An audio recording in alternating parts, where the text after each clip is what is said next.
Episode 20 of 1001 Stories of Relationship. It was just photos.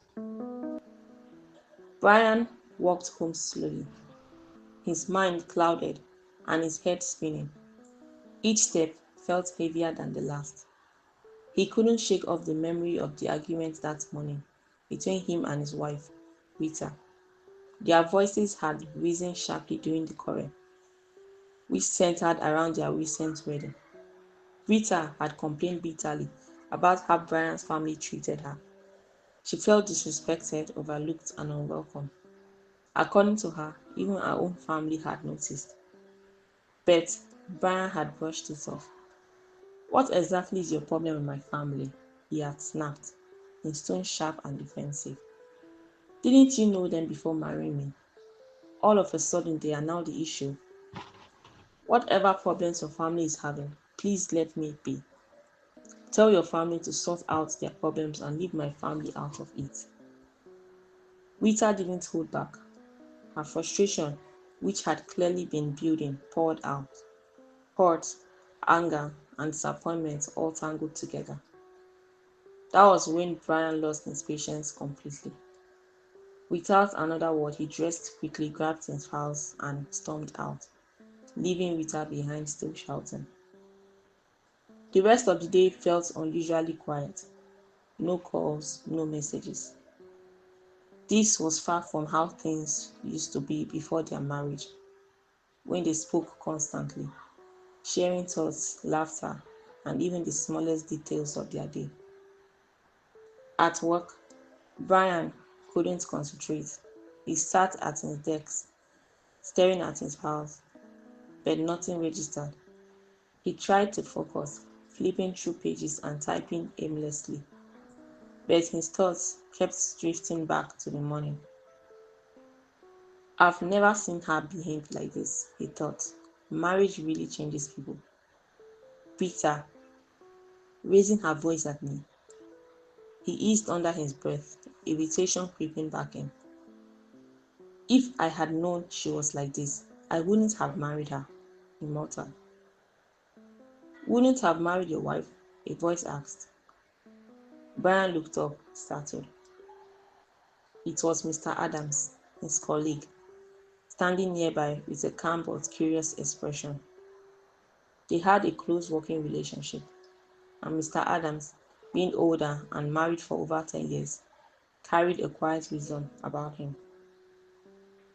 Brian, I hope everything is okay at home, he said gently. It's nothing, sir, just a small issue, Brian replied, trying to brush it aside. Mr. Adams shook his head. You can share it with me. I might have some advice. You are newly married. It's normal to face some challenges adjusting. Brian hesitated, then opened up. He explained how Rita had been complaining about his family being unfair to her and her own family. I don't understand it, Brian said. She keeps bringing it up, but never says exactly what the problem is. This morning, it got worse. Mr. Adams listened attentively. What exactly did she say the issue is? He asked. Brian shook his head. Honestly, I don't know. Mr. Adams nodded. That's the problem. She has probably said it, but you weren't really listening. Or maybe you didn't give her the space to express herself fully. Brian frowned. But she just complains. Nothing specific. Mr. Adams leaned back slightly. When my wife and I got married, we had a similar issue, he began. She would complain about things I did wrong, and instead of listening, I would ignore her or just say sorry casually. He paused. That created distance. She stopped complaining, not because things were okay, but because she gave up. Then we became silent.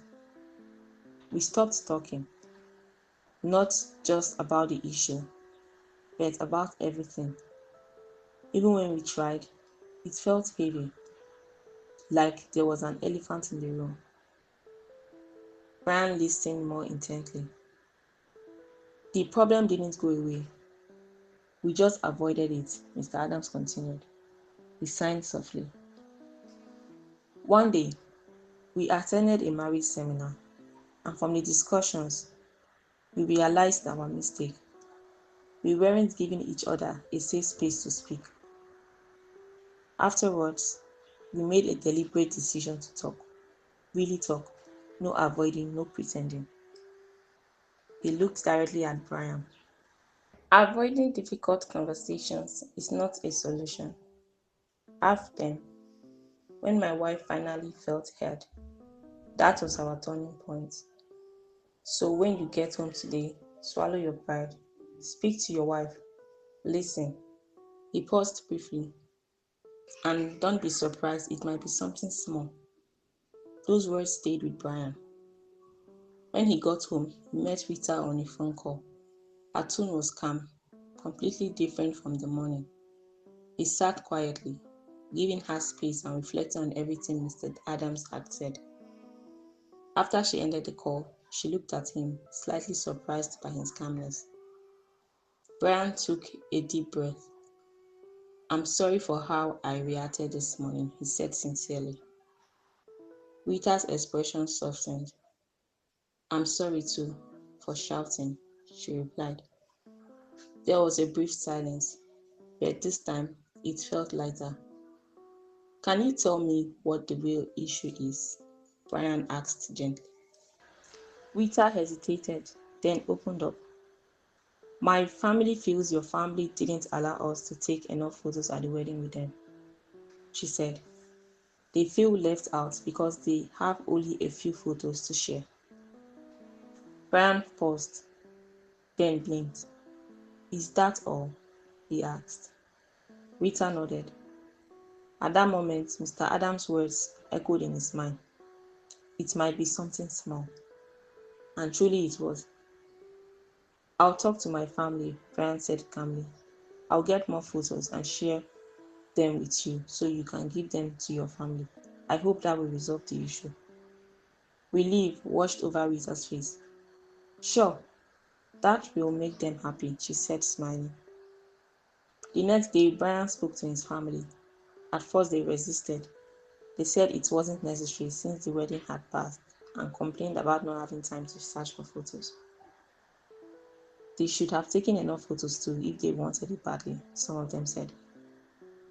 But Brian remained calm. He explained that Rita's family felt left out and unhappy about not having enough wedding photos. He didn't argue, he appealed. Eventually, his persistence paid off. His family agreed and shared more photos with him, and Rita sent them to her family. That evening, Rita greeted Brian with excitement. My family is so happy now, she said. They finally got most of the photos they wanted. Brian smiled, relieved. That's good to know. Please, next time be specific about any issue. I can't understand if you don't open up. He paused. And I also promise to be more patient and to truly listen, and vice versa. Rita nodded in agreement. From that day, Brian learned something important. Patience and listening matter deeply in marriage. Rita learned too that expressing herself clearly matters and that she should not assume her spouse automatically understands her needs. From then on, they chose to communicate openly, listen patiently, and never let small issues grow into big problems. And with that, Brian and Rita's marriage began to grow stronger. Keep enjoying the episodes of 1001 Stories of Relationship at 1001storiesofrelationship.wordpress.com.